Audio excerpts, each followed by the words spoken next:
Por. Y hoy día vamos a la tercera sesión de este diplomado. Hola, Edwin de Huancayo, bien.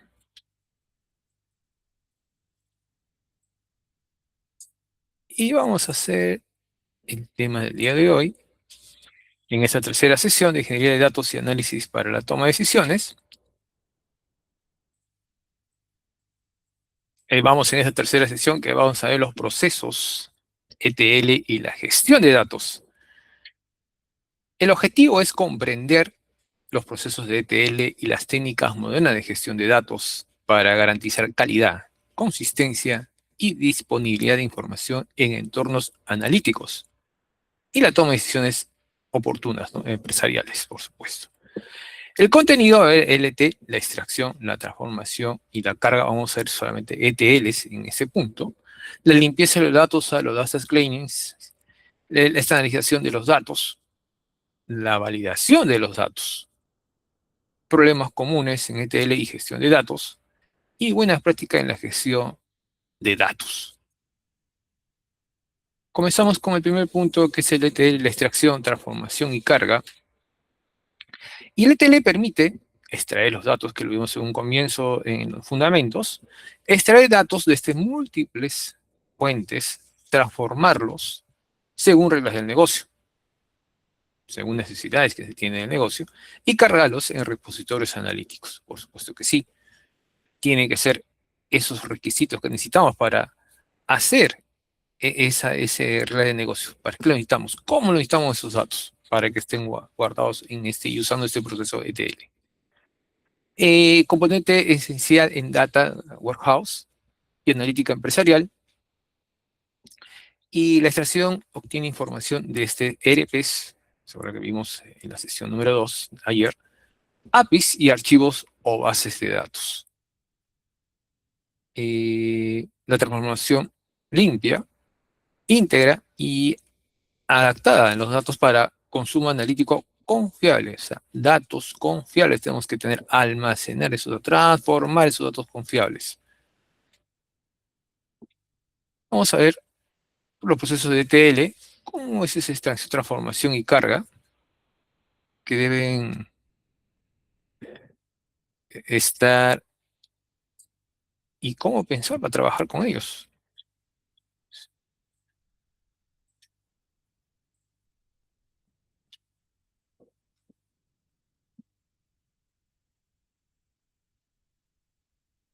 Bien, voy a compartirlo, si no, no lo van a ver. Y van a entender mucho mejor el ETL, cómo trabaja, cómo hace esos tres pasos. Ahí va. Hoy vamos a hacer un vídeo en un formato distinto para poder explicar lo que son los procesos ETL que son realmente importantes dentro del mundo del Business Intelligence. Comencemos.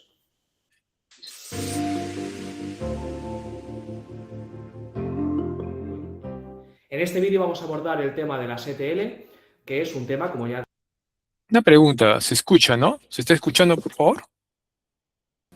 Sí, ingeniero, ¿Sí? se escucha. Sí, ok, muchas gracias. comentado realmente importante, ya que son los procesos que nos permiten cargar unos datos coherentes en un modelo posterior que vamos a utilizar para la explotación de la información en visualización de datos como Power BI y otras herramientas que permitan sacar conclusiones.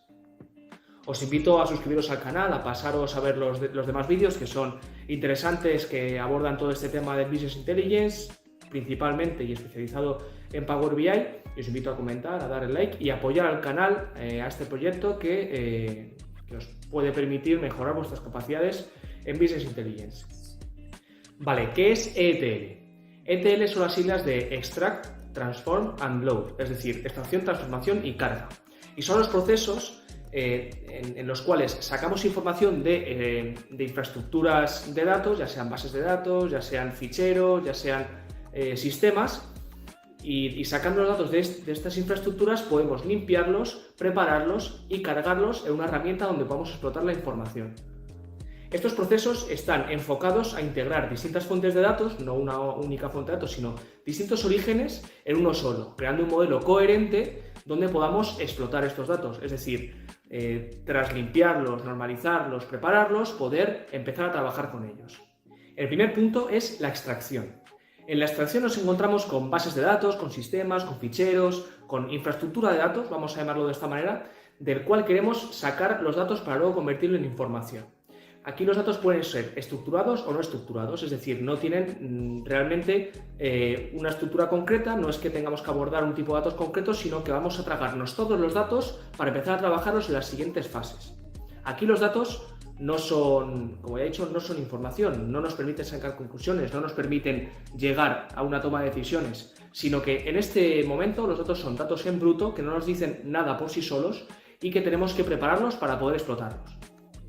Algunas de estas infraestructuras podrían ser servidores SQL o no SQL, podrían ser ficheros, podrían ser sistemas CRM o ERP en una empresa, es decir, sistemas empresariales, podrían ser bandejas de entradas de correos electrónicos, páginas web en las que podemos hacer web scraping y podemos sacar información de la web de una forma, como he dicho, sacar la información y estructurarla para lo que nosotros queremos utilizar. Es decir, los sistemas pueden ser múltiples, pueden ser de muchos orígenes y la idea es integrarlos. Hasta ahora hemos sacado la información. Pasamos a la transformación. Los datos que tenemos ahora mismo no son coherentes, no son explotables y tenemos que empezar a realizar acciones sobre ellos para poder convertirlos en objeto de explotación y de poder sacar conclusiones a partir de ellos, poder convertirlo en información. Entonces, a partir de aquí vamos a hacer distintas acciones. ¿Qué acciones podemos realizar? Pues limpieza, filtrado, traducción, podemos preparar la calidad del dato, hacer normalización de los datos para que todos tengan un mismo formato, podemos realizar métricas que vamos a utilizar luego, es decir, métricas de negocio, medidas, podemos agrupar los datos sobre distintos valores, podemos quitar duplicados, es decir, todo tipo de tareas que nos permitan preparar los datos, dejarlos en buen formato, coherentes para luego poder explotarlos. Por último, pasamos al último paso, que es la carga. En la carga, pues vamos a hacer que una herramienta trague traguen estos datos para convertirlos en información, para poder visualizarlos, para poder realizar modelos predictivos, para poder, al final, llevarlos a un entorno donde vamos a tomar decisiones. Aquí sí que lo convertiríamos en información que pasaría a ser conocimiento una vez empecemos a interpretar esta información. A priori se realizará una carga inicial de todos los datos, de todo el histórico, y una vez hemos hecho esto, lo que se va a hacer es una carga incremental que de forma periódica va a ir tragándose los datos que se van informando una vez ya nosotros hemos hecho la carga inicial. Es decir, hacemos una carga, imaginemos, hasta 2023 y luego los meses de 2024, ¿vale?, se irán cargando según pase. Imagínate que hacemos una periodicidad mensual, pues cerramos enero, cargamos enero, cerramos febrero, cargamos febrero. Es decir, no hay que hacer una foto general de todos los datos, sino que se puede realizar una carga incremental. ¿Qué herramientas tenemos para poder realizar procesos ETL? Pues una multitud de herramientas de distintos proveedores y nosotros podemos elegir la que más cómodo nos haga sentir o al final la que, por regla general, una empresa te va a hacer utilizar. Entonces tenemos algunas como pueden ser SQL Server Integration Services, podemos tener DataStage de IBM, Power Center, algunas ya en la nube, ya son más modernas como Amazon Web Service, Amazon Web Service Pipeline, tenemos Azure Data Factory o Google Cloud Data Flow. Estas son algunas de las herramientas, tenemos muchas más, que nos pueden permitir realizar este tipo de procesos.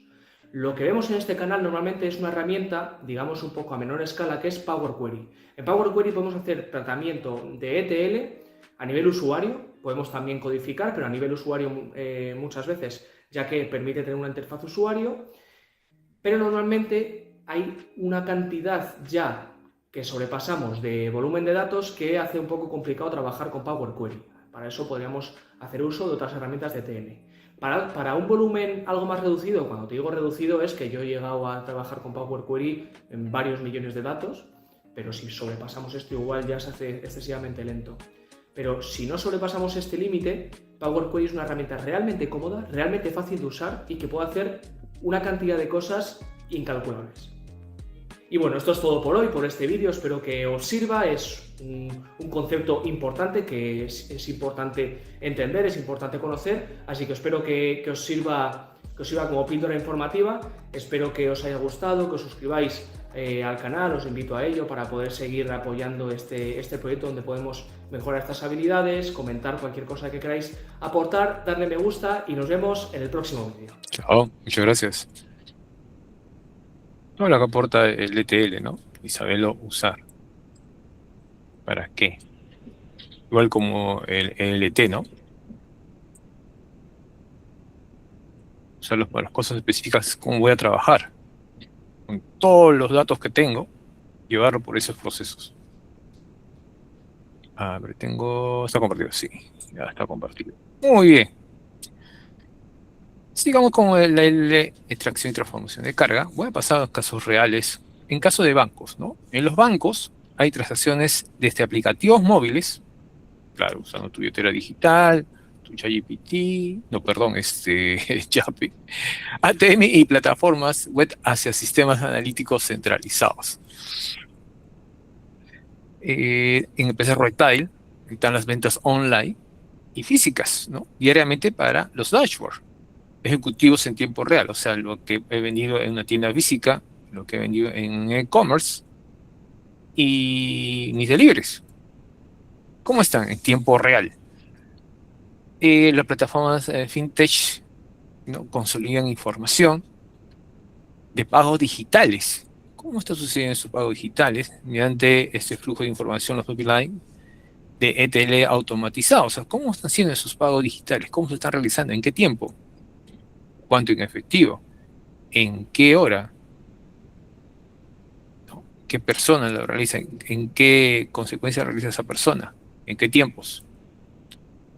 ¿Ya terminó de pagar su deuda? No sé, BTC. Ahí puede salir esa información. Y acá hay un cuadro, ¿no? Acá muestra un cuadro comparativo hasta el año 2025. Cómo son los nuevos indicadores de pagos digitales y cómo el valor indicador de pagos digitales a veces al PBI, fíjense. Y hay más información al respecto en esa página del BCR de Perú. Es hasta el año 25, hasta el año pasado. Está actualizado. Hay bastante información al respecto. Otro caso actual y reales están los hospitales, las historias clínicas. Hay una ley, estaba averiguando, hay una ley de historias clínicas del año 2025, si no me equivoco, fue el 25 de junio o julio, promulgada, ¿no? Desde diferentes sedes para análisis predictivos. Y hablando allá de una de las empresas que conocemos, Spotify, ¿no? Utiliza pipeline distribuidos, o sea, flujo de información, impulsados por Apache Beam y Google Cloud, Dataflow, ¿no? Para extraer diariamente miles de millones de eventos de producción de los usuarios, están con su música los usuarios, transformarlos para calcular métricas de tendencias y cargarlas al BigQuery para alimentar sus algoritmos de recomendaciones en horas de la madrugada. Hacen ese carga y cuando nuevamente el usuario pone sus audífonos, comienza a buscar su música preferida, ahí tienes recomendaciones. Sale su música, mira, hay recomendaciones, sí, lo voy a usar, o si no, comienza él a buscar otras. Pero tiene una recomendación, una lista ya preparadas para escuchar su música preferida. Y te da algunas también, que puede ser que les guste el tipo de música, ¿no? En resumen, el DDL es el pipeline fundamental, o sea, es un flujo de información fundamental de la ingeniería de datos, que extrae información de sistemas heterogéneamente, de orígenes heterogéneos, la transforma para ajustar a las reglas de negocio, que tenemos una regla de negocio ya definidas, y esquemas analíticos. Y la carga de un repositorio central. Hacia un repositorio central está ahí todo eso.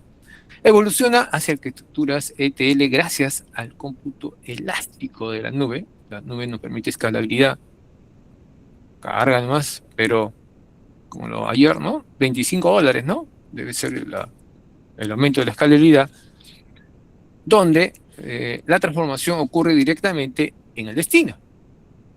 Ahora, esto nos permite dominar este flujo. Al dominar este flujo implica balancear la latencia, o sea, el tiempo de latencia tiene que ser menos, el costo de cómputo y la consistencia transaccional de los datos. esa latencia debe ser lo menor posible. Eso también puede figurar, su contrato puede figurar, creo que sí, te da un... No me acuerdo bien de eso. Bien, en la limpieza de los datos, en los data claims,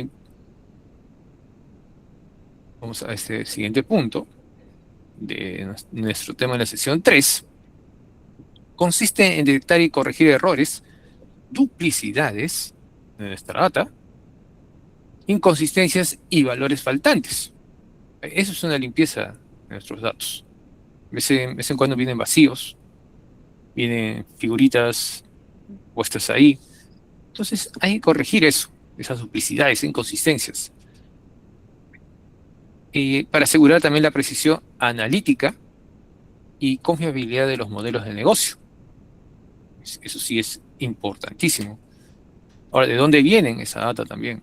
¿De dónde viene? ¿De dónde sale esa data que llega a mis bases? ¿De una fuente fidedigna, que puedo confiar esa fuente de esos datos? Eso también es importante. Técnica de depuración, imputación y normalización, ¿no? Incluye esas técnicas en limpieza de datos.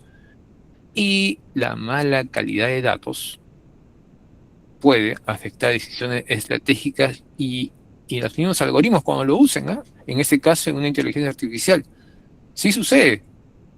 A la inteligencia artificial, como lo mencionamos hace un momento, él se llena de datos. Si le damos datos, él se llena de datos malos de basura, te va a dar cualquier cosa. Ahora, si usted utiliza inteligencia artificial, sugerencia, puede solicitar con su prompt, un buen prompt, pide su solicitud de su información, viene la solicitud de información, léanla, por favor. Léanla, no la presenten de un momento. Ya tengo la información, ya, liberé de 3, 4 horas. Bien, sí. Léanlo, por favor. Puede ser que tenga incoherencias y esas incoherencias usted lo va a mostrar en su presentación. Bien, aquí hay unos pasos que he puesto aquí una imagen de cómo hacer un data cleaning, ¿no? Dice, se crea un plan de acción estratégico, el primer punto, eliminación de datos duplicados, actualiza tus datos regularmente, mejora la entrada de datos, corrige los errores, el sexto punto, identifica los valores atípicos, hay que identificar esos valores atípicos. Y 7, no ignores los datos faltantes, eso no hay que ignorarlo, hay que verlos por qué son faltantes, y asegúrate de que los datos sean de calidad. Fíjense en el último punto, datos de calidad. Eso hay que fijarse, para obtener también información, unos dashboards, unos gráficos también de calidad. Y la decisión también sea oportuna y sea buena también la decisión que se tome. Bien, limpieza de datos. ¿Cómo ocurre esta limpieza de datos? Una explicación fácil. No nada complicarse aquí de limpieza de datos, pero como les mencioné al principio, si ingresamos basura, no, va a salir basura y eso no queremos, al contrario. Tenemos una buena información, también para nuestro trabajo también, porque confían en que nosotros podamos hacer toda esa base o esa tabla que nos funciona, ¿no?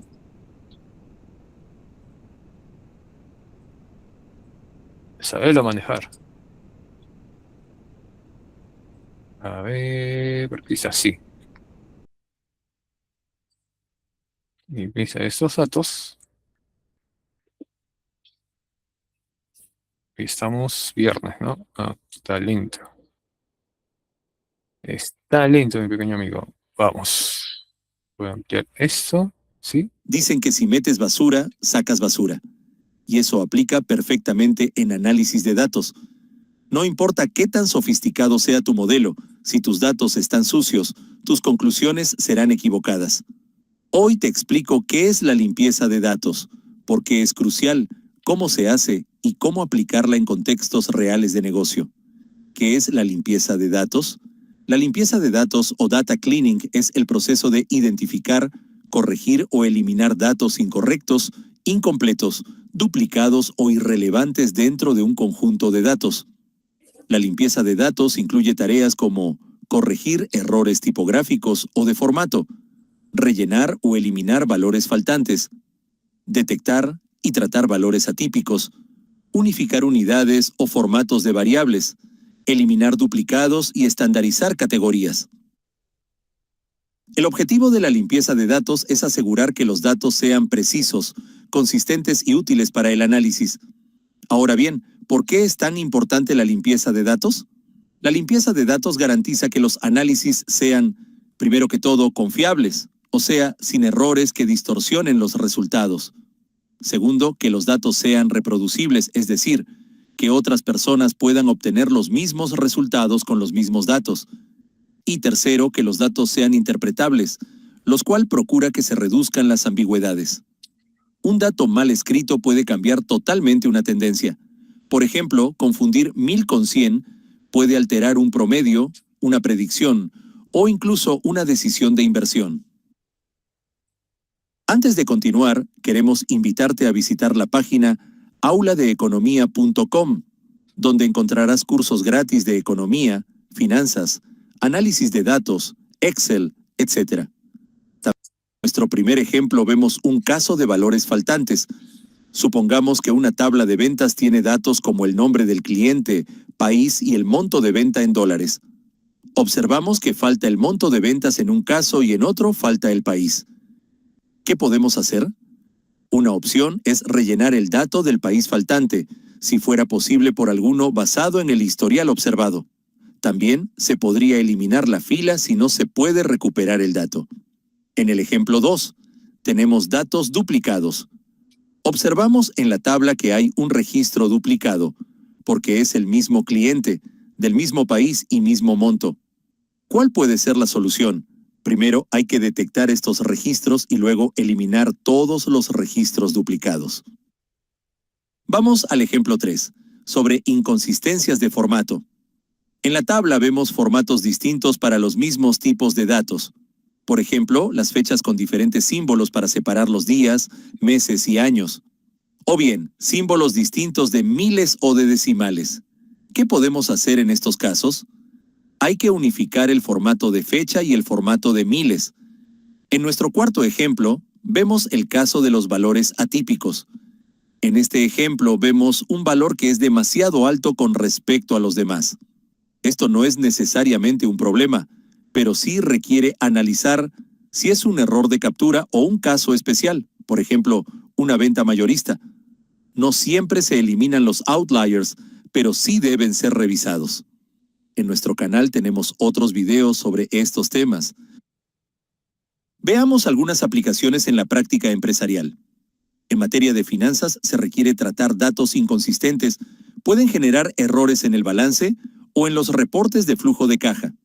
En ventas y marketing hay que identificar emails duplicados o incorrectos que impiden que las campañas sean eficaces.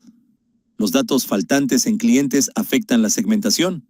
En logística, las direcciones mal registradas pueden provocar entregas fallidas. En recursos humanos, la información duplicada puede causar problemas en nómina o evaluaciones del personal. Las empresas que limpian bien sus datos ahorran tiempo, dinero y toman mejores decisiones. Hay herramientas muy útiles para limpiar datos. Desde el conocido Excel, donde se puede hacer uso del filtrado, validación de datos o buscar duplicados, hasta herramientas más sofisticadas como Python, R, Power BI, Tableau, entre otras. Recuerda, un buen análisis empieza con datos limpios. No subestimes esta etapa. Sin limpieza, los resultados pueden ser tan engañosos como un espejismo. Si te interesa aprender a limpiar datos con herramientas prácticas, suscríbete y revisa nuestra serie completa. Muchas gracias. Al final, ¿no? Nuestros datos, la información que tenemos que tener, debe ser limpia, confiable. Ese es, creo que, el fin de nuestros datos. Y obtenerlos. Es lo más importante. Bien, voy a continuar.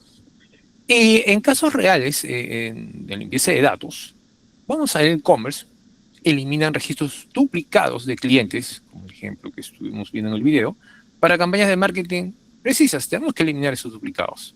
Ahora, pero hay que cerciorarse bien de esos duplicados. Puede ser que sea Ana y puede ser homonimia, ¿no? Pero de un mismo correo. O sea, hay que pensarlo, hay que verlo bien, hay que analizar eso. Y si sucede esas cosas, un duplicado de un correo, bórralo, sí. Pero puede haber homonimia, sí, puede haber. Los bancos detectan inconsistencias en datos financieros para prevenir errores regulatorios. Hay que identificar eso, esos son los bancos. Muy exhaustivos son, están ahí para prevenir esos errores regulatorios. Y empresas de salud corrigen historiales clínicos incompletos antes de análisis predictivos. Acá hay un proceso, como lo realizan las actividades para eso. Hay distintas maneras de realizarlo. He visto 2, 3, creo, estas historiales incompletos. ¿Cómo hacen ese análisis predictivo y para elaborar si se perdiera, para corregirlos, ¿no? En el caso real, las plataformas de IA validan los datasets para reducir sesgos y errores de modelos automatizados. Hay que tratar de eliminar esos sesgos. Está en nuestra base de datos la mejor construida, la mejor hecho con datos que nos pueda dar los mejores resultados. Con datos válidos, buenos, de buenas fuentes. ¿Y qué es un sesgo? Vamos a escuchar a la señorita Lorena Fernández y le voy a explicar de una manera bien simple qué es un sesgo, para que usted lo ponga a entender de manera práctica. Pues voy a meter por acá. Listo. Este es aquí. Y eso sucede bastante en nuestros modelos de IA que tenemos y que usamos también esos modelos de IA.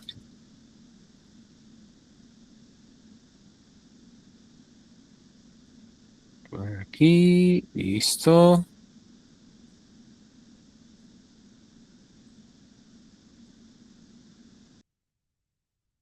Ajá, listo. Voy a hablar de este tema.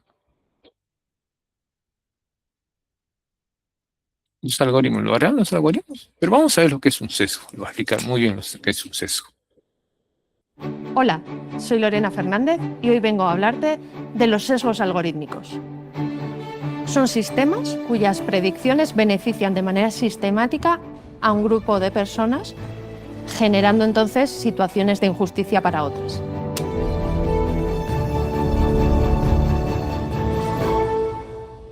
Soy ingeniera informática, máster en seguridad de la información y también he cursado un experto de ética de la digitalización. Actualmente trabajo como responsable de comunicación digital en la Universidad de Deusto y también llevando la Comisión de Inteligencia Artificial. Cuando tenemos que hablar de los sesgos algorítmicos, lo que decimos es que son sistemas cuyas predicciones, de manera sistemática, lo que hacen es beneficiar a un grupo de personas respecto a otras, así generando entonces situaciones de desigualdad e injusticia. Además, los sesgos algorítmicos no son elementos estancos, es decir, no tenemos por un lado los sesgos algorítmicos de género, raciales, étnicos, de edad, sino que hablamos de un concepto que es el de la interseccionalidad, es decir, que todas aquellas características sociales y etiquetas sociales que tenemos como personas se combinan y todo lo que eso genera realmente es como una especie de bomba digital.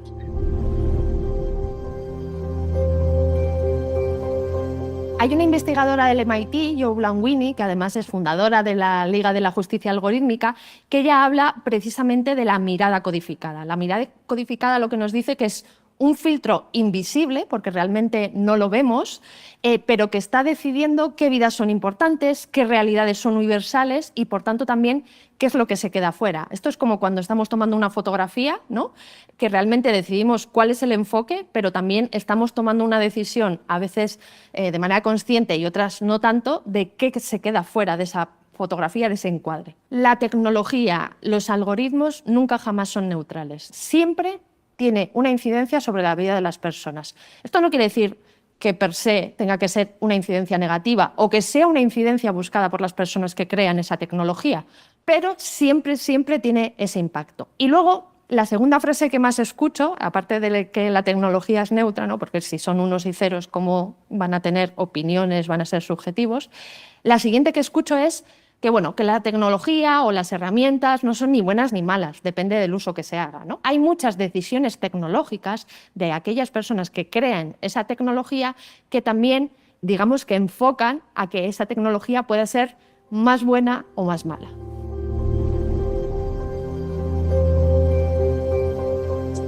Si tuviera que resumir por dónde se nos pueden colar los sesgos algorítmicos, sería por los datos, por los modelos y también de manera premeditada. Primero por los datos, que es como la parte más evidente, ¿no? Si entendemos un poco, sobre todo la inteligencia artificial generativa, ¿no? Y el machine learning, lo que trata de buscar es patrones en grandes cantidades de datos. Entonces, a lo largo de la historia, ¿no? Esos datos lo que nos devuelven es que si vivimos en una sociedad machista, racista, edadista, capacitista, pues realmente lo que nos va a devolver es como un espejo, nuestro reflejo.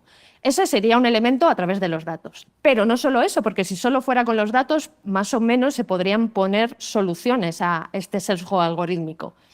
En los modelos también se toman decisiones. Cuando decidimos, esto es como, ¿no? Yo siempre suelo utilizar el símil de que la inteligencia artificial es como el alumnado, ¿no? Primero le decimos a través de los datos cuáles son los libros de texto importantes, los que entran para examen, pero luego les decimos cuáles son las preguntas importantes. Y ahí los modelos tienen mucho que decir. Y tenemos un tercer estadio que sería de manera premeditada. Y tenemos casos de IAs que de manera premeditada van con sesgos incorporados.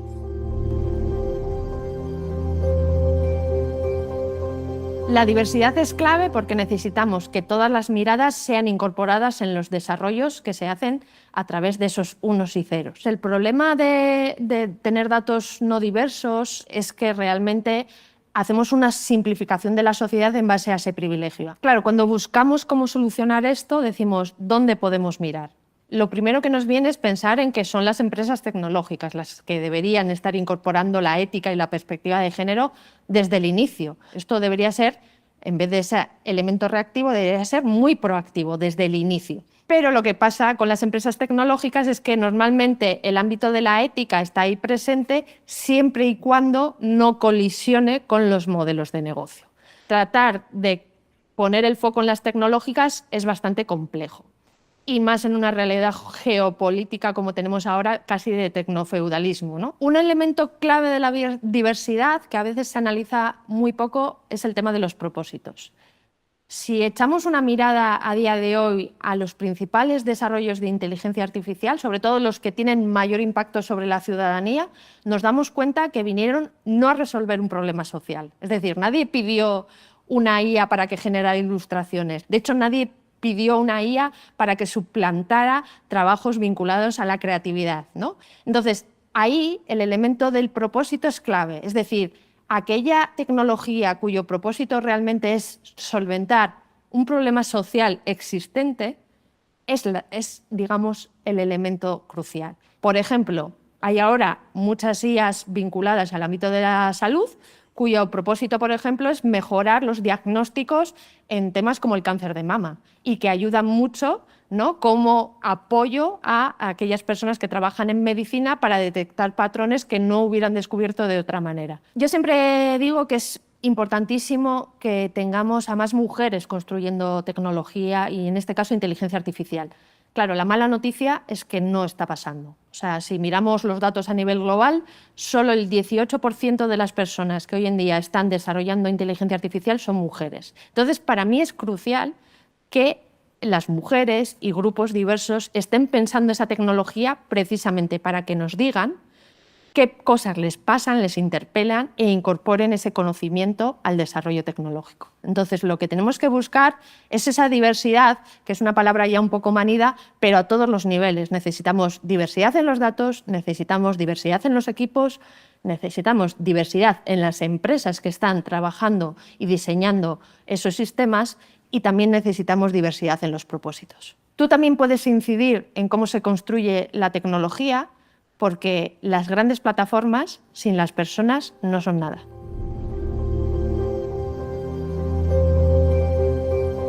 Realmente cuando escuchamos la frase de lo dice el algoritmo, lo que nos tendremos que preguntar es quién es el algoritmo, ¿no? Que parece ese muñeco que por detrás tiene unas manos que están moviendo el muñeco. Entonces, hay que entender mucho quién construye esa tecnología y cuál es el objetivo del uso de la tecnología. Es muy peligroso pensar que si se usa un algoritmo eso va a misa, porque realmente lo que estamos generando con la inteligencia artificial es como nuevas deidades, las nuevas deidades digitales que parece que tienen verdades algorítmicas que tenemos que seguir. Y esto realmente tiene un nombre a nivel académico, es lo que se conoce como el heurístico de la máquina o el sesgo de automatización, que es lo que nos hace pensar que, oye, los unos y los ceros van a tomar siempre mejores decisiones que una persona que es totalmente objetiva, que está sujeta a emociones, etc. O sea, lo que tenemos que entender es que por detrás realmente, volvemos a lo mismo, se cuelan esos sesgos humanos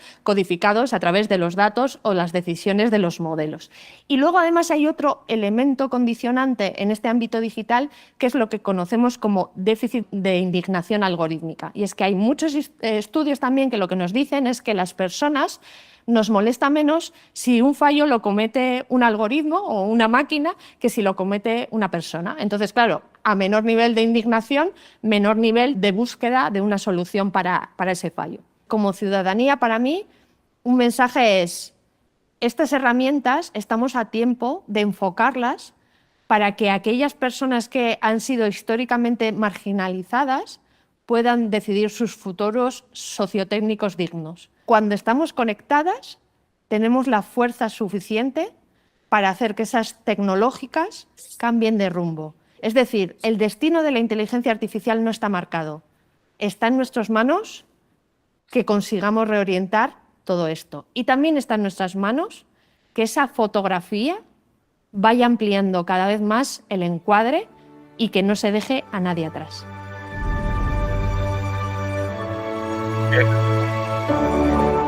No dejar a nadie atrás. Eso sí es verdad. Han visto esto de los sesgos, parte algorítmica, modelos, la ética. Me tanto que la ética no vaya contra la parte del negocio, no hay ningún problema. Pero no debe ser así, ¿no? Pero es así, esa realidad es así en nuestros modelos. Bien, en la limpieza de datos, y eso de los sesgos, es bastante, ¿eh? Bastante si ustedes comienzan a hacer pruebas dentro de los modelos de IA que existen, hagan pruebas y van a saber esas diferencias de esos sesgos que hay. En casos reales, vamos a ver con ejecutan scripts, en caso de Mercado Libre, automatizado de limpieza, y eso se realiza con Apache Spark, sobre los datos de productos, subidos por los vendedores. Y aquí nos permite detectar de forma automática descripciones duplicadas, precios atípicos, que puede haber un error, o errores de tipeo, o un teléfono a un centavo, puede suceder eso, pero no es así porque debe tener su cantidad adecuada de cuánto se vende, y campos vacíos antes de indexar los productos. No debe existir esos campos vacíos antes de indexar los productos en su motor de búsqueda. No debía existir eso. Y eso detecta con este Apache. Muy bien, en resumen, la limpieza de datos es el proceso operativo de identificar y corregir registros corruptos, incompletos, incorrectos o irrelevantes dentro de un conjunto de datos. ¿No? Técnicas avanzadas de imputación de valores nulos, eliminación de duplicados mediante algoritmos de vinculación de registros y eliminación de ese ruido estadístico que debe haber de esos datos.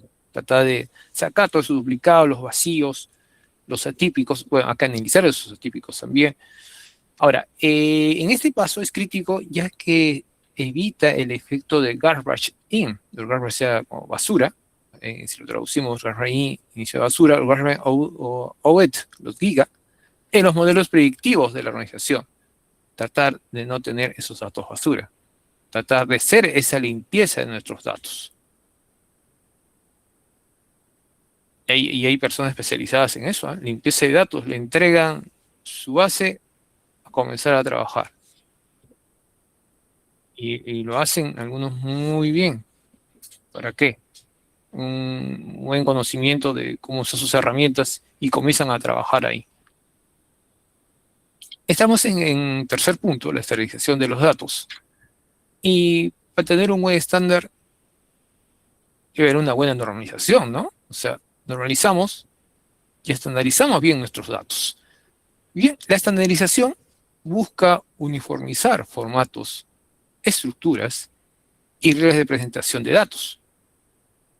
Facilita que la integración entre sistemas heterogéneos, también heterogéneos, tan diferentes, y mejora la interoperabilidad empresarial. Vamos a pronunciarlo bien. Incluye que una homologación de fechas, monedas, códigos y nomenclaturas. Y la consistencia estandarizada reduce estos errores, ¿no?, en procesos analíticos y auditorías, perdón. Mencionamos, llegamos a un estándar, pero estándar tenemos que normalizarlos para llegar ahí. ¿Sí? Entonces, vamos a ver la parte de normalización. Voy a copiarlo aquí. Voy a dejar de compartir. Voy por acá.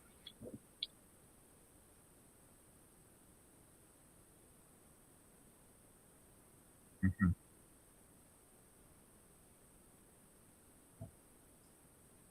Muy bien. Voy a poner por aquí. Voy a compartirlo para que ustedes lo pueden ver.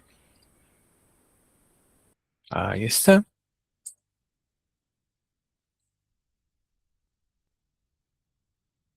Lo organizamos antes de estandarizar.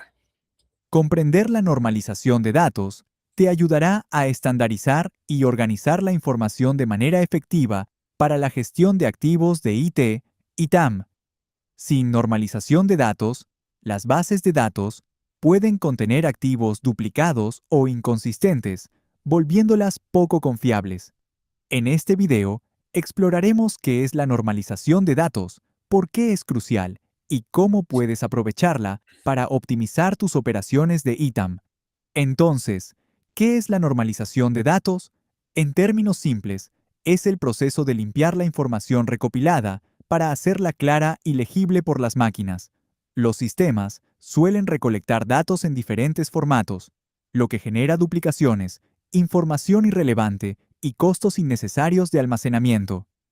A través de la normalización de datos, la información se vuelve consistente, se eliminan errores y todo se estructura en un formato similar, facilitando su interpretación y uso. El objetivo es reducir la redundancia y la dependencia dentro de la información almacenada, garantizando su integridad y eliminando anomalías.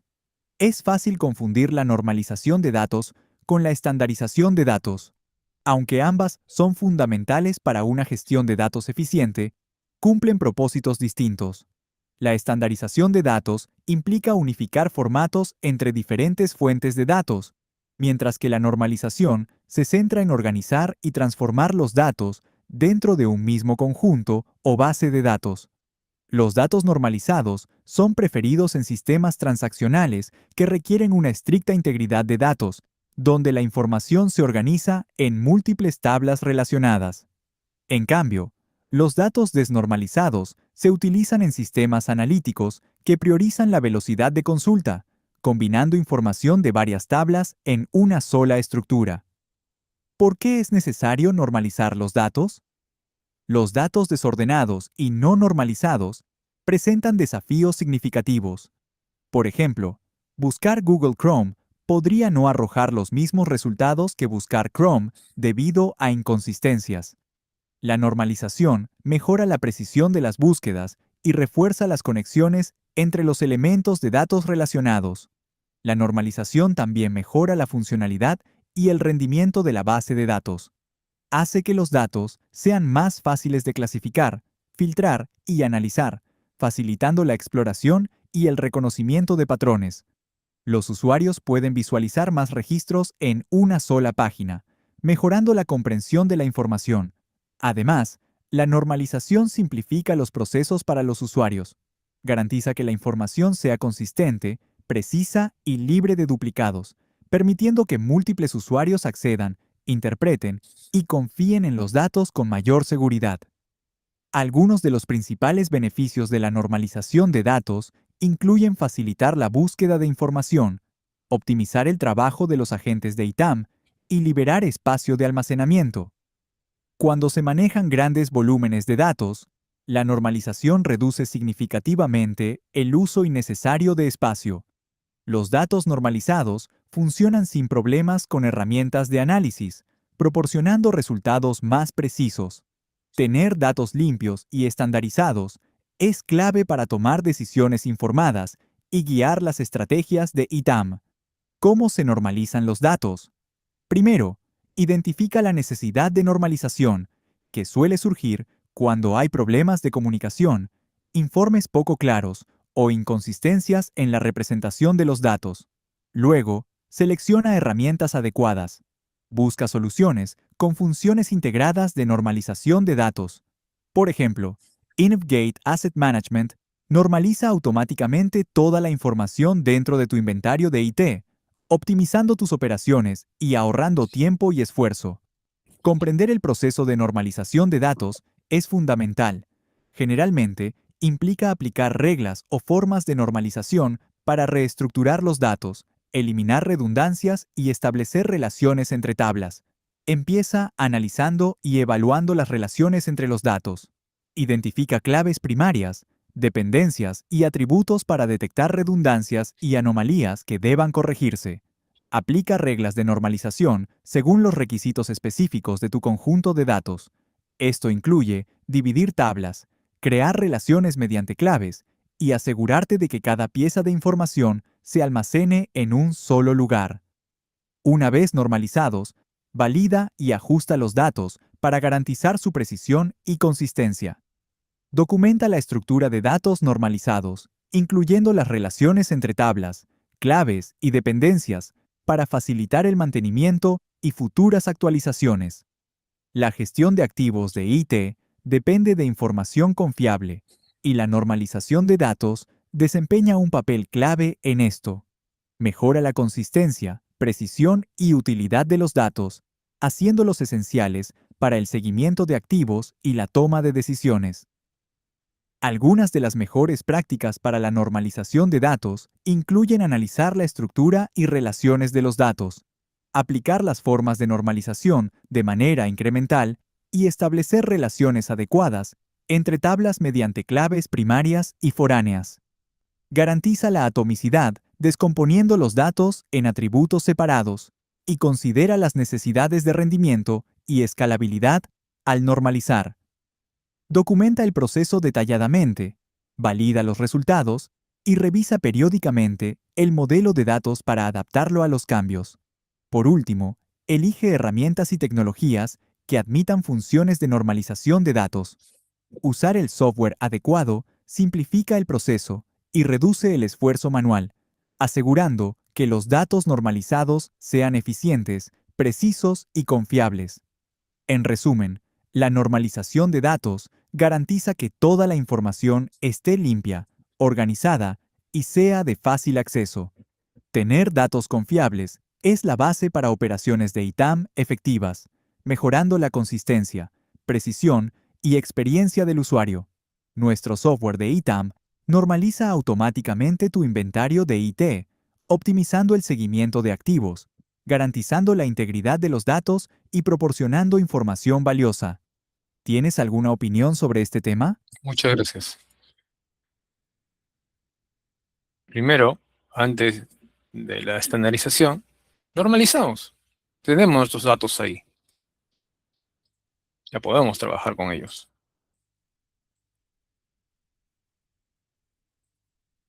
Acá estamos. Y sigamos en este punto de estandarización de datos. En los casos reales, empresas multinacionales unifican monedas y formatos regionales en reportes corporativos. Los bancos, los códigos de clientes, entre plataformas digitales y sistemas legacy, que lo vamos a ver también en un momento, Las empresas logísticas estandarizan direcciones para optimizar distribución automatizada. Estandarizan eso. Las plataformas cloud utilizan catálogos de metadatos para mantener consistencia organizacional. Y pasamos uno que es de una empresa conocida, de DHL, que lleva paquetes y lo que queremos enviar al extranjero. Bueno, hay también otras empresas, ¿no? Pero la más conocida es una de DHL. Recibí millones de direcciones de envíos globales diariamente en formatos local caóticos, ¿no? Locales caóticos totalmente, ¿no? Un montón de direcciones vienen. Aplican canalizaciones con modelos de procesamiento del lenguaje natural, los NLP, para estandarizar las direcciones bajo la norma postal. Quiere estandarizar la dirección de todo lo que tiene, todo lo que ha canalizado, bajo la norma postal internacional y convertir todas las zonas horarias en un formato UTC, garantizando cálculos exactos de tiempos de entrega. Eso es lo más importante, los tiempos de entrega. Saben que tenemos diferentes horarios. Entonces, dirán, debe estar a las 8 de la mañana en Buenos Aires, de Lima a Buenos Aires. Aquí, allá son 8 de la mañana, aquí son las 10 de la mañana, tenemos 2 horas más que ellos. Entonces, hay la estandarización, ¿no? En caso de si va a los Estados Unidos, a la misma capital de Estados Unidos, tenemos la paridad de las horas, ¿no? Si son aquí las 8:23 de la noche, allá también las 8:23 de la noche. Entonces hay una paridad ahí. En resumen, la estandarización consiste en homogeneizar datos que provienen de diferentes fuentes en formatos dispares, diferentes dispares o heterogéneas, bajo un mismo estándar o regla unificada, como son las codificaciones ISO, los formatos de fecha UTC o mayúscula o minúsculas, ¿no? Permite que variables conceptualmente idénticas tengan la misma estructura sintáctica en toda la base corporativa, toda la base de datos corporativa. ¿Y esto nos permite qué?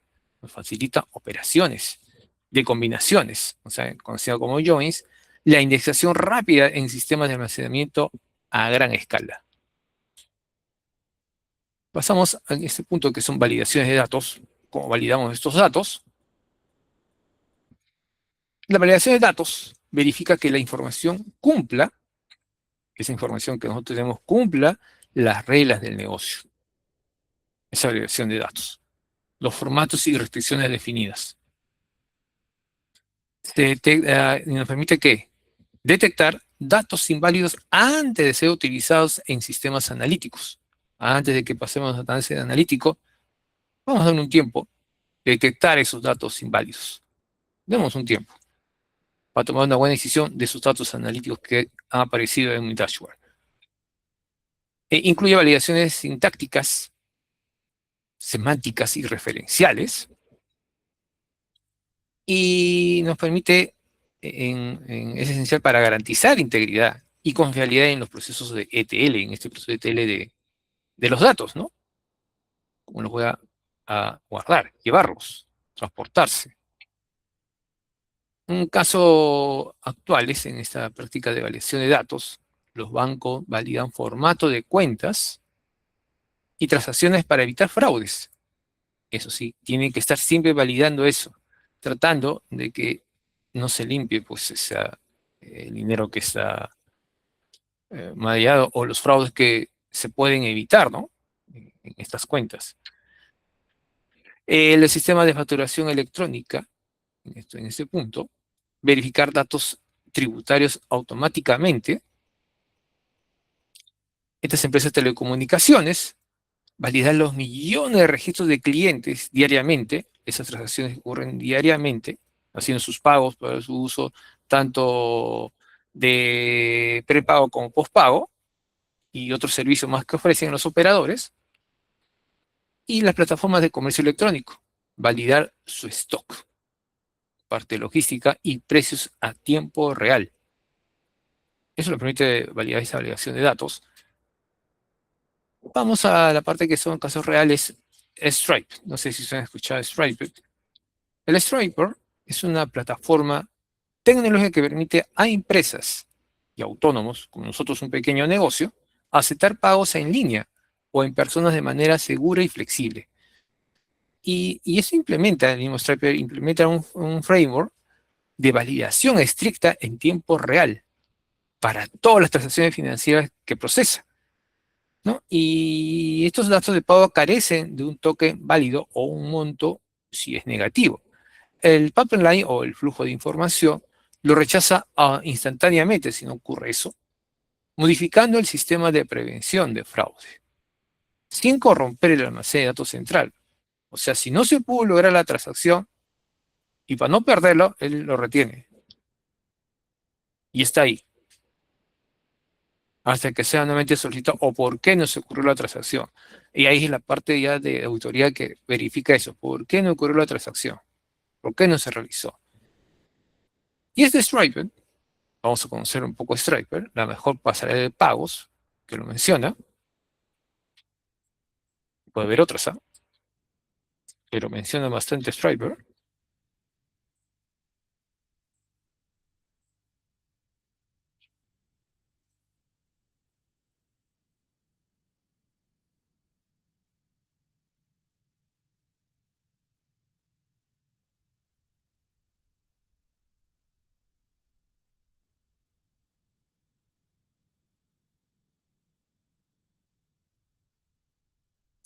Listo, voy a poner un inicio para que lo puedan ver. No lo van a poder ver. Parto. A ver. Ajá, y acá está. Listo. Stripe. La mejor pasarela de pago para las tarjetas de crédito, dice acá. Vamos a ver, vamos a escucharlo, si es verdad. Hola chicos, ¿qué tal? Bueno, muchos de vosotros me preguntáis qué pasarelas de pago son interesantes para usar en vuestra página web, en vuestras tiendas, en vuestro blog, con algún servicio que queréis que la gente os pague. Entonces os voy a comentar cuál me gusta a mí y por qué me gusta a mí. Yo uso Stripe. En stripe.com os podéis dar de alta, además darse de alta es totalmente gratis. Vale, Stripe lo que hace cuando alguien quiere pagar en tu página web te permite que pueda pagar por tarjeta de crédito. Yo tengo la pasarela de pago PayPal para todo aquel que no quiere pagar con tarjeta de crédito y luego para tarjeta de crédito uso Stripe. Esto que veis aquí es Stripe. Vale, ¿por qué uso Stripe en vez de la pasarela del banco que me ofrece el propio banco? Bueno, primero de todo, si os dais cuenta, cuando vais a pagar con pasarelas del banco, normalmente os redirige, cuando alguien hace clic en comprar, no podéis meter aquí la tarjeta de crédito y pagar, sino que dais un botón, os redirige a otra página, en esa otra página os pide que paguéis, luego os vuelve a vuestra página, entonces lo que pasa es que es un rollo. ¿Por qué? Porque mucha gente se pierde por el camino, hay gente que intenta pagar, abre lo de Redis, no sabe volver y la conversión baja y a mí realmente no me gusta. De hecho, yo creo que los bancos han cometido un error garrafal y es dejarse de comer una guerra que tenían ganada, porque todo el mundo, cuando queríamos hacer una pasarela del banco, hablábamos con el banco, te ponían pegas, tardaban y además la comisión era alta. Y ahora os voy a decir por qué me gusta Stripe.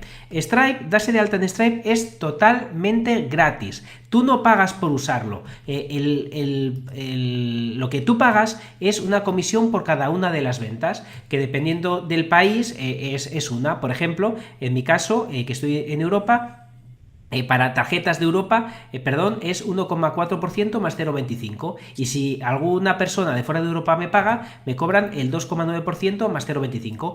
En los dos casos es mucho más barato que PayPal, mucho más.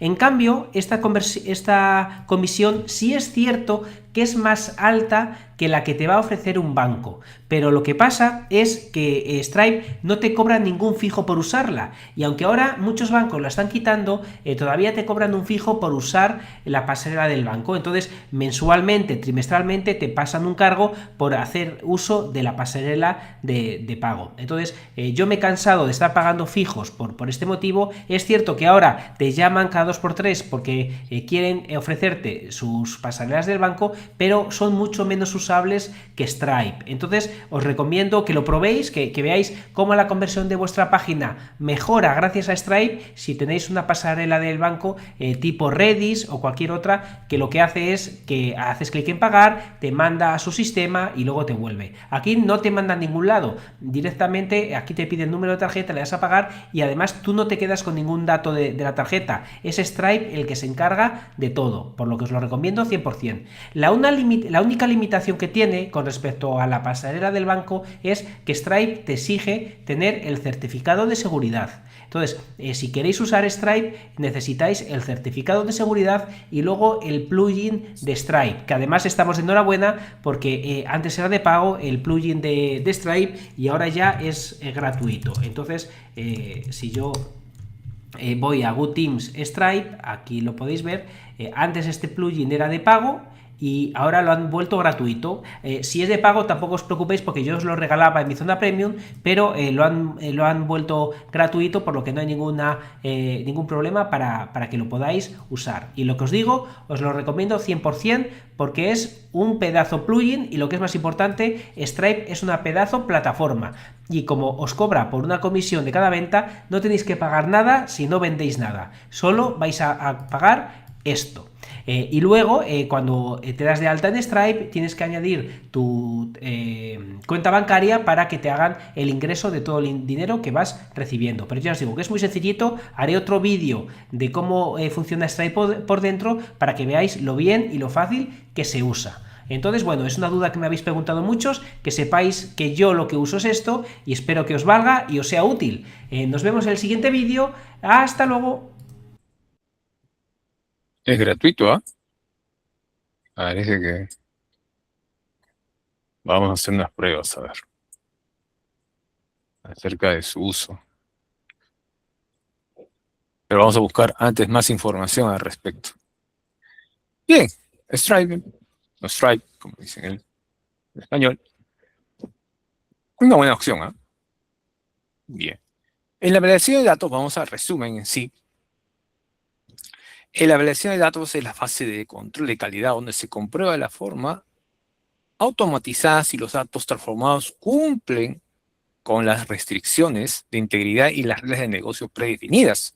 Por supuesto que sí, ¿no? ¿Utilizando qué? Pruebas lógicas y matemáticas. Ahora, y eso sucede antes de confirmar la carga final. Ahora, el lote de datos falla las pruebas de validación, el pipeline o el flujo de la información los desvía a una cola de mensajes de errores. Los desvía si ocurre un error. Los desvía, los DIN-letter, Q, para auditoría.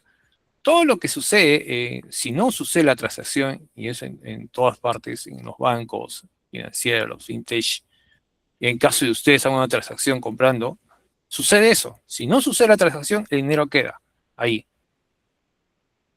O puede regresar a su cuenta de usted, si usted hace la transacción. Pero ahí la parte de auditoría de otra parte dice, ¿por qué? ¿Qué pasó? ¿Por qué no ocurrió la transacción? Hubo un fallo, nos desconectamos un momento. ¿Qué pasó con mi proveedor? ¿Por qué hizo eso? Esos son datos, ¿ah? También llevamos ese control de esos datos. ¿Cómo fue la conectividad? ¿Por qué en un momento no se pudo hacer esa transacción? ¿Mucha carga? En esos momentos no sabemos. Y ahí el auditor ya tiene que ya comenzar a investigar, decir, esto es lo que pasó, en ese momento lo falla, no se pudo hacer la transacción, tuvimos que hablar con el cliente si todavía está interesado en comprar el producto, etc. El siguiente punto son los problemas comunes en ETL y gestión de datos.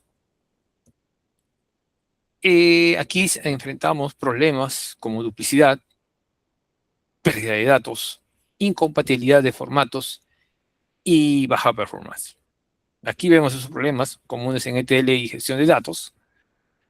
Vemos también los riesgos asociados a la escalabilidad, la seguridad y la trazabilidad que debe tener estos datos. Y la complejidad aumenta en arquitecturas híbridas, totalmente híbridas y tiempo real. Y según nuestro cuarto concepto, una adecuada gobernanza permite mitigar estos riesgos operacionales. en la gobernanza de nuestra data. Por favor, lo hemos visto la sesión 2. Ayer lo hemos visto esa gobernanza. Entonces, hay que hacer un repaso ahí. Y vamos a hablar un poco más de ETL, más se debe conocerlo. ¿Qué herramientas podemos utilizar más adicionales de ETL? Como ven, es algo importantísimo estos procesos para el negocio. Y quizás nosotros no tenemos un pequeño negocio, pero queremos convertirnos en una mediana empresa. Ya manejamos volumen de datos.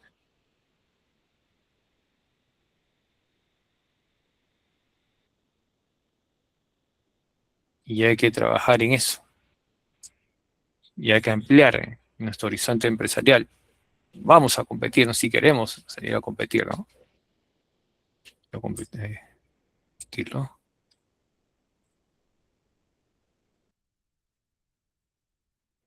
Acá está.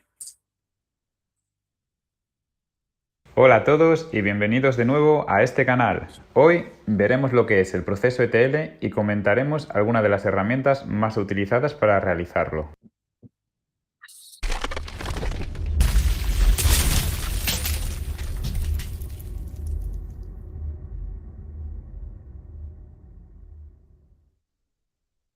El proceso ETL, Extraction, Transformation and Loading, lo que en castellano se conoce como extracción, transformación, limpieza y carga, es el proceso de integración de las diferentes fuentes de datos en el Data Warehouse. El procesamiento de estos datos se realiza en el Staging Area, área intermedia de almacenamiento. Esta área se encuentra entre la fuente de los datos y su destino, Data Warehouse, Data Mesh o otros repositorios de datos como el Data Lake, del cual si quieres saber un poco más te dejo aquí arriba a la derecha un vídeo. El contenido del Staging Area se borrará antes de ejecutar un proceso de ETL o inmediatamente después de haberlo finalizado con éxito. Existen arquitecturas que mantienen los datos durante largos periodos de tiempo con la finalidad de mantener un archivo de los mismos o para poder resolver problemas detectados a posteriori. El proceso ETL no solo recopila datos, les añade valor significativo.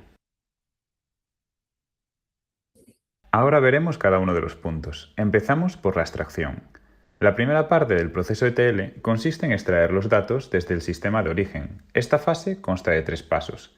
Análisis previos de las necesidades, etapa en la cual se evalúan las necesidades de la organización para saber qué datos son los que se deben extraer. Se empiezan con unos datos concretos y luego se realizan ampliaciones a medida que se necesitan. Punto 2. Identificación de archivos. Antes de realizar la extracción de datos de los sistemas origen, se identifica de qué tipo son y en qué formato se encuentran. Lo habitual es que estos datos presenten formatos distintos y heterogéneos, que tendrán que ser fusionados. Punto 3. Extracción de los datos. En función de las necesidades detectadas, se procede a la extracción de los datos. Como se indicó anteriormente, esta fase ha de causar el menor impacto posible en el sistema origen. Si el impacto es excesivo, podría ralentizarse e impedir que pueda usarse con normalidad. Por esta razón, en sistemas grandes, las operaciones de extracción suelen programarse en horario o días donde este impacto sea lo menor posible. La fase de transformación de un proceso ETL consiste en la aplicación de una serie de funciones o reglas de negocio sobre los datos extraídos para convertirlos en datos con criterios unificados. Para entender la necesidad de un proceso de transformación, se debe tener en cuenta que en un proceso ETL se manejan fuentes diversas, algunas de ellas de fuera de la propia organización. Esta variedad de base de datos, en ocasiones de varios países con diferentes idiomas y distintas unidades de medida, imposibilita las comparaciones si con anterioridad no se hacen conversiones. De ahí la necesidad de los procesos de transformación, por ejemplo, conversión de libras a euros. Corresponde al desarrollador de cada proceso ETL realizar estas transformaciones. Esta fase no puede considerarse prescindible. Sin un buen trabajo de transformación de datos no sería posible realizar comparaciones y análisis. Dicho de otro modo, se renunciaría a uno de los grandes beneficios para la organización al implementar un proceso ETL. Limpieza. En esta fase se asegura la calidad de los datos que se van a procesar. Se evita la información errónea, se ahorran costes de espacio en disco al eliminarse la información duplicada y se agilizan las consultas por la ausencia de datos repetidos o inservibles. Con todo esto se ayuda a la toma de decisiones estratégicas correctas.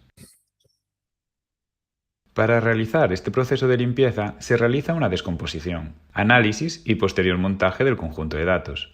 Por ello se entiende el proceso como una sola tarea completa y no como acciones individuales. Será necesario realizar las siguientes 3 fases: detección y definición de la tipología de errores, búsqueda e identificación de los casos de error, corrección de errores detectados. Es importante lograr un alto grado de desarrollo en las 2 primeras fases, pues la tercera carece de sentido sin ellas, ya que si no se es capaz de detectar los errores no se podrán solucionar. Carga. La fase de carga es el momento en el cual los datos de la fase de transformación y limpieza son cargados en el sistema de destino, Data Warehouse, Data Mart, etc. Este sistema destino mantendrá un historial de los registros de manera que se pueda usar para la consulta de estos a través del tiempo. Existen 2 formas básicas de desarrollar el proceso de carga: acumulación simple, todas las transacciones correspondientes entre un periodo de tiempo concreto se cargan en el Data Warehouse como una única transacción, y rolling, almacenamiento de información en diferentes niveles. La fase de carga interactúa directamente con la base de datos OLAP. Al realizar estas operaciones se aplicarán todas las restricciones y triggers que se hayan definido en esta durante la fase de transformación: valores únicos, integridad referencial, campos obligatorios, rango de valores. Estas restricciones y triggers contribuyen a que se garantice la calidad de los datos en el proceso ETL siempre que previamente se le dé importancia en la fase de transformación. Top 5 errores que estás cometiendo con la inteligencia artificial y que te están haciendo perder el tiempo. Disculpe el comercial. A continuación, comentaremos 4 de las herramientas de ETL por excelencia que se utilizan desde hace ya unos años: la suite de herramienta Pentaho, Octopus, Clover y SQL Server. Empezando por la suite de herramientas Pentaho, o de inglés Pentaho Business Intelligence Suite, es una colección de aplicaciones software pensadas para dar soporte a la toma de decisiones empresariales. Esta suite de herramientas cubre las siguientes áreas: proceso ETL, Pentaho Data Integration, análisis, servidor OLAP, Monday y librerías JPivot, cuadros de mando, informes, librerías JF Riff Report y minería de datos. Como se comenta anteriormente, Pentahos es una suite BI libre que cuenta con la incorporación de las principales herramientas del mercado open source. Actualmente es la más completa y extendida. Cuenta con una gran comunidad de desarrollo que realiza constantemente mejoras y extensiones en la plataforma. Pentaho Data Integration es un motor acompañado de una suite de herramientas que da soporte al proceso ETL. La suite de herramientas Pentaho se compone de un entorno al que se podrá acceder vía web de forma segura. Cada usuario visualiza todos los elementos habilitados por su perfil, que incluirán informes de análisis OLAP y cuadro de mandos con indicadores y tablas. También permite generar nuevas vistas y análisis y nuevos informes que se pueden guardar asociados a un perfil. Octopus, por su parte, es una herramienta ETL basada en Java que permite realizar transformaciones definidas en ficheros XML con casi cualquier base de datos. La información esencial se almacena en una base de datos muy flexible, siendo particularmente útil para las empresas con diversos negocios y sistemas. Las fusiones y las adquisiciones suelen desencadenar una situación de este tipo. Su arquitectura se divide en 2 partes: Octopus Generator y Octopus Loader. El objetivo principal de Octopus Generator es crear archivos SQL y XML a partir de la base de datos o archivo fuentes.dolm, mientras que Octopus Loader se encarga de la extracción, transformación, limpieza y carga para la transferencia de datos de la base de datos fuente JDBC a la base de datos destino JDBC, que se puede conectar a cualquier fuente de datos JDBC y realizar transformaciones, como se comentó al principio de esta sección. Estas han de haber sido definidas en un archivo XML. Con el fin de realizar lo anteriormente comentado, Octopus Loader necesita archivos XML y SQL creados por Octopus Generator. Octopus Generator y Octopus Loader comparten la misma interfaz gráfica de usuario. Clover posee un framework llamado Clover ETL. Este es uno de los softwares ETL de código abierto que más tiempo lleva en el mercado, lleva desde 2002. Es un framework de integración de datos basado en Java y diseñado para extraer, transformar, limpiar y cargar los datos de las aplicaciones, base de datos y Data Warehouse. Esta plataforma se basa desde su creación en 3 principios: unidad de la arquitectura, elegante y robusta, creencias de que menos es más e importancia de la planificación a largo plazo. Estos principios han permitido que Clover ETL sea una herramienta competitiva y fiable, además de ser también flexible, pues se puede ampliar o implementar en soluciones personalizadas. El servidor añade automatización de flujo de trabajo, lo que permite a los clientes implementar entornos completos de producción. Su objetivo es ser flexible, por lo que se puede introducir en aplicaciones de tercero. Es de código abierto y los productos comerciales se desarrollan con el apoyo de Javelin, un proveedor de software de integración de datos y soluciones. Las ofertas comerciales de Clover ETL incluyen una plataforma con todas las funciones. A continuación, te comento las 4 principales: Clover ETL Designer, Clover ETL Server, Clover ETL Cluster y Clover ETL Community Edition. Como última herramienta tenemos Microsoft SQL Server. Es un sistema de administración y análisis de base de datos de modelo relacional, desarrollado por la empresa Microsoft. Solo está disponible para sistemas operativos Windows de dicha empresa. Este sistema permite generar soluciones de integración de datos, entre los que se incluyen paquetes de extracción, transformación, limpieza y carga para el almacenamiento de datos.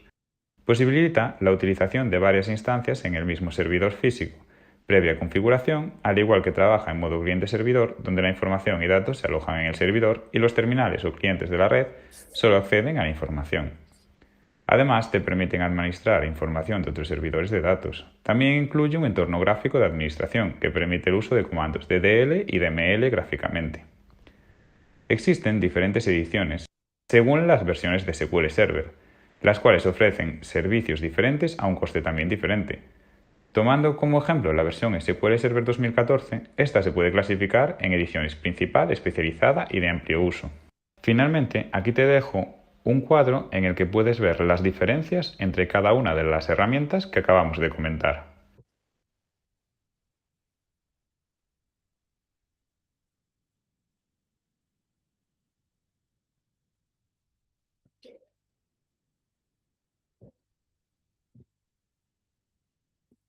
Fíjese las diferentes herramientas que nos permite trabajar, ¿no?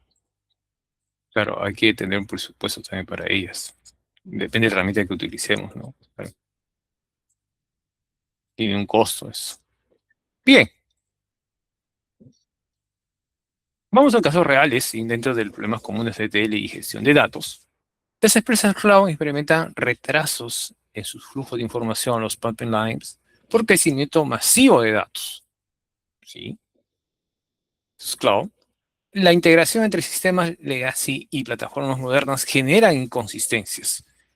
Vamos a ver qué es un sistema legacy, ¿no? Vamos a entender también qué es eso, un sistema legacy. ¿Cómo migrar? Dice, aquí viene una demostración. ¿Cómo migrar esos sistemas legacy, ¿no? Estrategias, riesgos y buenas prácticas para poner sistemas legacy y poder usarlos también. Porque es importante también conocerlo, ¿eh? Dentro de tus conocimientos de ingeniería de datos, también manejar esos términos.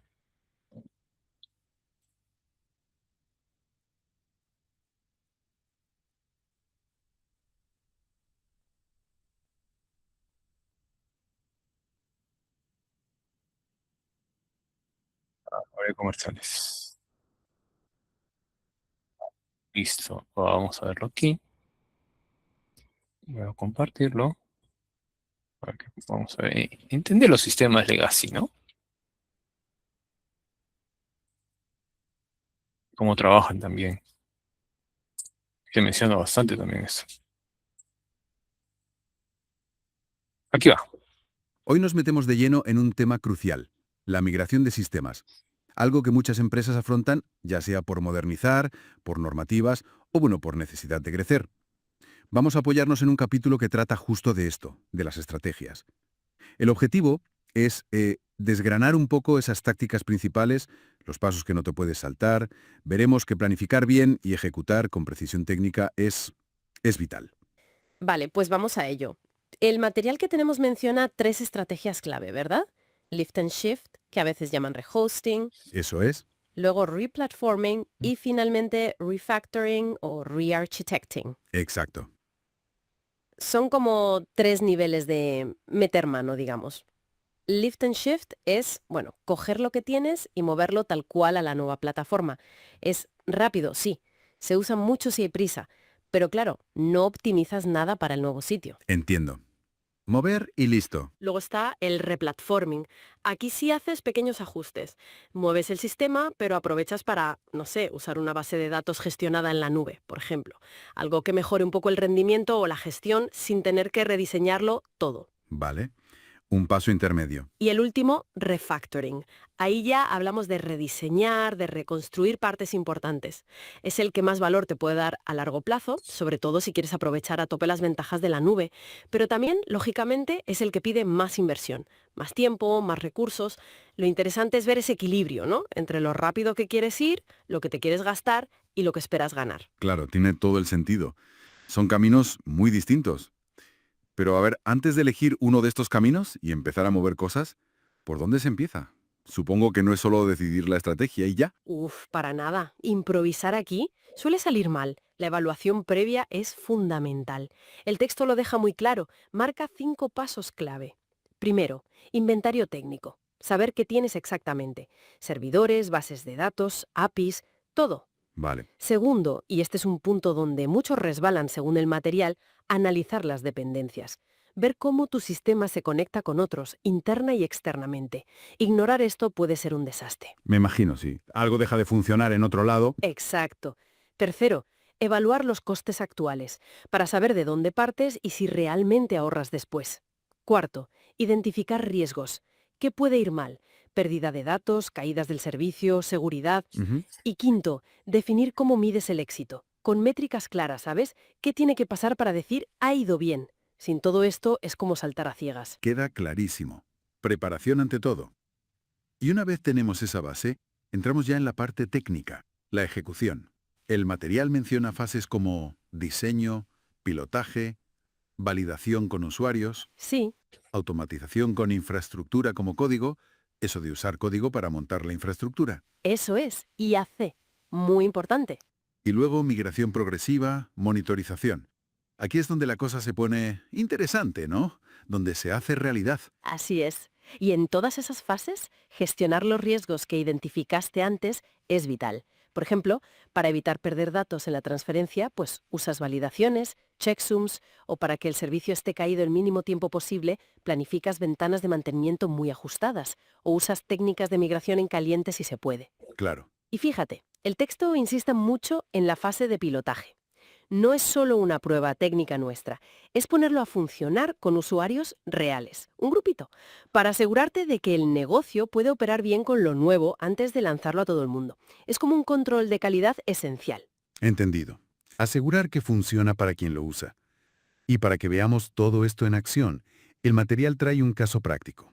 Una empresa de manufactura, ¿verdad?, que quería migrar su sistema de análisis de datos. Tenían un SQL Server local y mucho Excel. Correcto.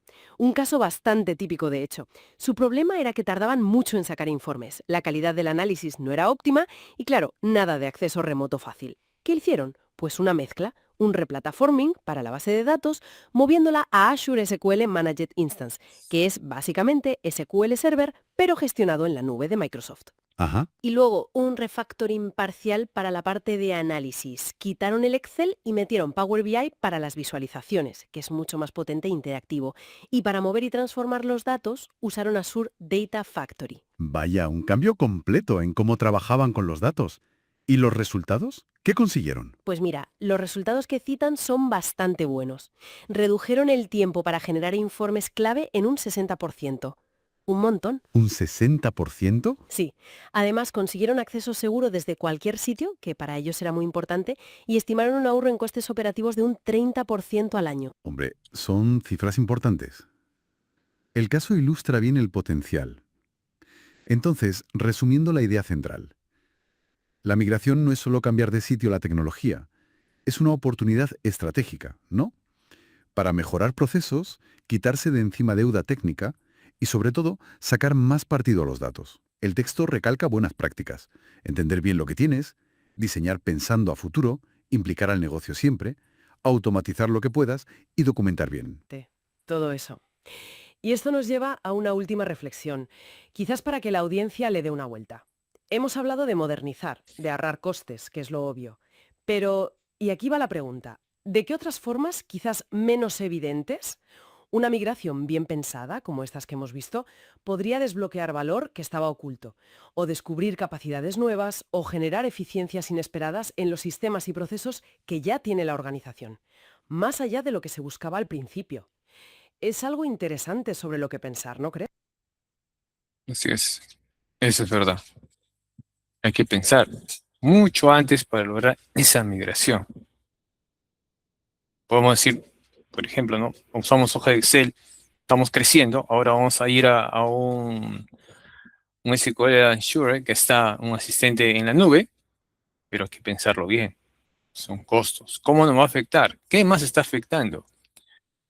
Eso hay que pensarlo bien, analizar, sentarse y ver. Porque son costos, ¿ah? Es dinero. Y ese dinero tenemos que recuperarlo, porque es una inversión. Lo más pronto posible. Para seguir con el negocio. Bien, en casos reales, actuales, prácticos, también organizaciones enfrentan problemas de latencia en análisis en tiempo real. La latencia sí, eso lo va a encontrar en todas partes, ¿no? Por medio de esta conectividad, puedo tener problemas de una mala configuración también, ¿ah? Eso también se tiene que verificar, porque usted sabe que eso se trata de nuestras bases de datos, cómo van a trabajar a favor de nuestra organización. Vamos a ver cómo está realizado ese trabajo.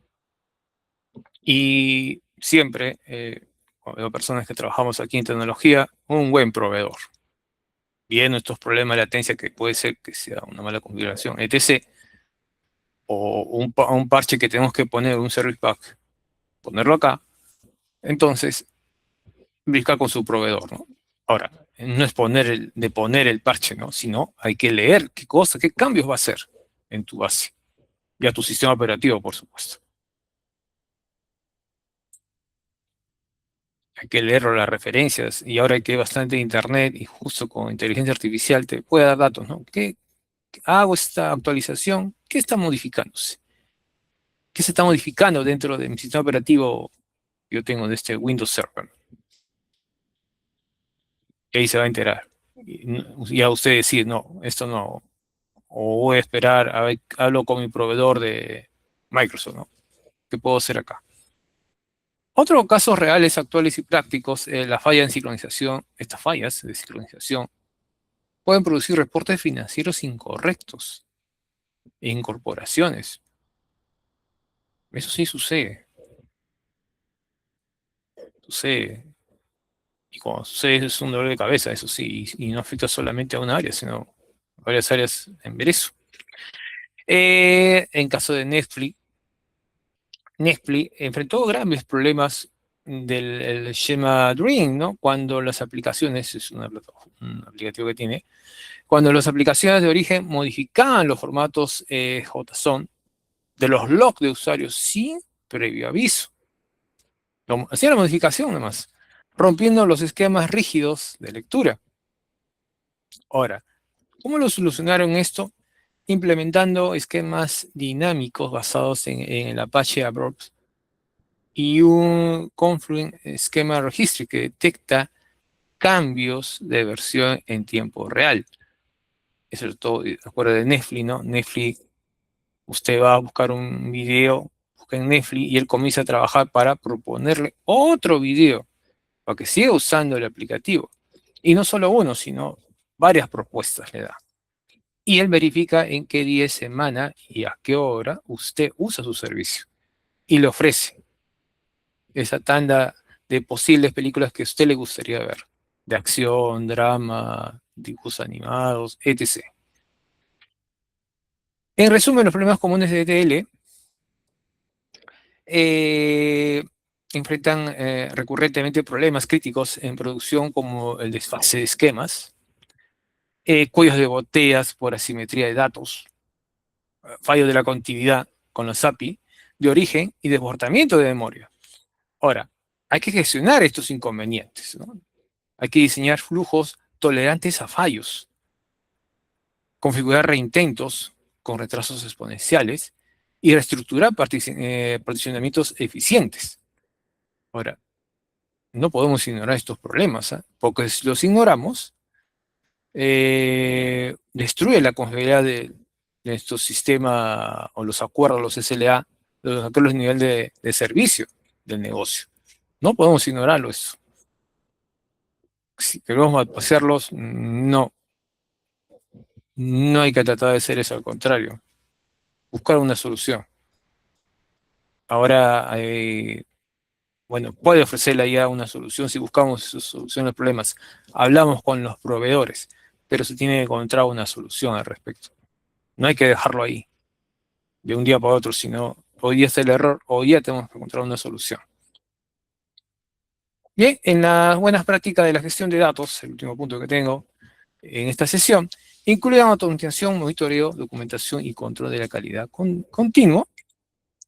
También considera la seguridad en esa buena práctica de la gestión, las versiones y la observabilidad de los flujos de información de datos. También vemos las arquitecturas escalables. Hay que mejorar esa resiliencia y ese rendimiento. Y incorpora también los data ops y observabilidad para optimizar procesos. Hay que optimizar procesos dentro de ETL. Y en estos casos reales voy a hablar de empresas que implementan data ops para optimizar despliegues en estos flujos de información, los pipeline analíticos. Otro caso real, podemos hablar de la organización utilizan observabilidad para detectar anomalías en tiempo real. Y eso siempre hay que estar observando, observando. Tanto nuestros datos, cómo están trabajando nuestros datos, como también nuestra red, cómo está trabajando. ¿Cómo va haciendo esa copia? ¿Cómo voy a esa data? ¿Cómo viene? ¿No? ¿A qué velocidad viene? ¿Qué tamaño es la data que viene? ¿Es rápida? ¿Muy lento? ¿Por qué es muy lento? Todo eso hay que observar. Las plataformas financieras aplican cifrado y control de acceso a los offline, a ese flujo de datos, de información dentro del ETL, de ese proceso. Y las empresas tecnológicas usan monitoreo continuo, ¿sí? Es continuo ese monitoreo para garantizar disponibilidad de los datos. Eso sí debe ser continuo ese monitoreo. En el caso, aquí puse Netflix, ¿no? Debe ser Airbnb, de Airbnb, desarrolló y mantiene bajo buenas prácticas globales la plataforma Minerva. Ellos tienen una plataforma que es Minerva, un tejido de métricas unificado donde cada outline o este flujo de información de datos se orquesta con solo que es Apache Airflow mediante un código versionado en Git, garantizando que cualquier reporte de ingresos o métricas de usuarios sean reproducibles en forma exacta e idéntica en cualquier momento que suceda en estos Airbnb. Bueno, que ya creo de mi serie. Y en resumen, en buenas prácticas dentro de la ingeniería de datos, hablando de buenas prácticas de la gestión de datos, es diseñar estos flujos de información bajo los principios de idempotencia, o sea, que una ejecución repetida no duplique datos, ¿no? Modularidad de código, versionamiento de artefactos y monitoreo exhaustivo de la observabilidad de estos datos, ¿no? Ahora, hay que promover el uso de herramientas de orquestación, claro, como el Apache Airflow o el Perfect, ¿no? O el descoplamiento estricto entre las capas de almacenamiento y procesamiento informático. Estas prácticas garantizan infraestructuras mantenibles, escalables y económicamente viables en un entorno multi-cloud. Siempre hay que pensar que usamos aquí recursos. Se tiene que usar recursos. Hay que invertir si queremos llegar a ese funcionamiento. Ahora, aquí ustedes ven a que el inicio de nuestra data debe ser de calidad. Data buena, para sacar buenos datos y buenas decisiones también empresarialmente. Las buenas prácticas, acá hay un video que tengo 6 minutos, que les muestra, y lo voy a dar aquí un resumen, sí, lo voy a dejar para que ustedes los vean. Aquí nos muestran las contraseñas fuertes que debemos de tener. Nuestra base de datos, los accesos a ella, unas contraseñas fuertes. Pueden usar el Zero Trust o el multifactor. Pueden usar ustedes. El cifrado de datos también tiene que usar su algoritmo. Actualizaciones y parches de seguridad, eso sí tenemos que tener al día esos parches. Por eso le mencionaba de un buen proveedor. Un buen proveedor nos va a permitir verificar eso. Pero siempre hay que ser proactivo, verificar qué actualiza esos parches. ¿Qué va a hacer con mi base de datos? ¿Qué va a hacer con mi sistema operativo? Principio de mínimo privilegio, el mínimo privilegio, lo que va a usar en esos momentos, y si quiere ampliar más sus accesos, que lo pida por el medio formal. Tope de seguridad y planes de recuperación, eso sí hay que tenerlo. Una política ya establecida acerca de estas copias de seguridad y planes de recuperación. Un monitoreo de auditoría, un monitoreo constante, una auditoría, qué es lo que pasó, por qué no sucedió lo que tenía que suceder según nuestras políticas y normas que se ha establecido. ¿Por qué? ¿Por qué no pasó esto? Y la formación en seguridad. Y esa, la formación en seguridad, es para todos. Todos estamos incluidos en la formación en seguridad.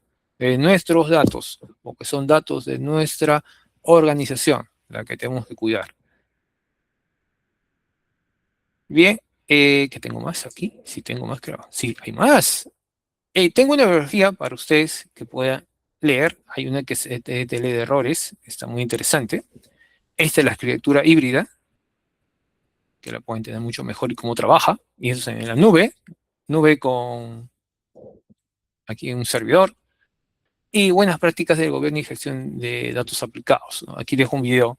Es muy bueno, es más de 1 hora y media, es del Estado, cómo está trabajando ahora, cómo está aplicando su trabajo y cómo lo piensa llevar, o lo está llevando también. Y eso es todo en esta sesión. Muchas gracias.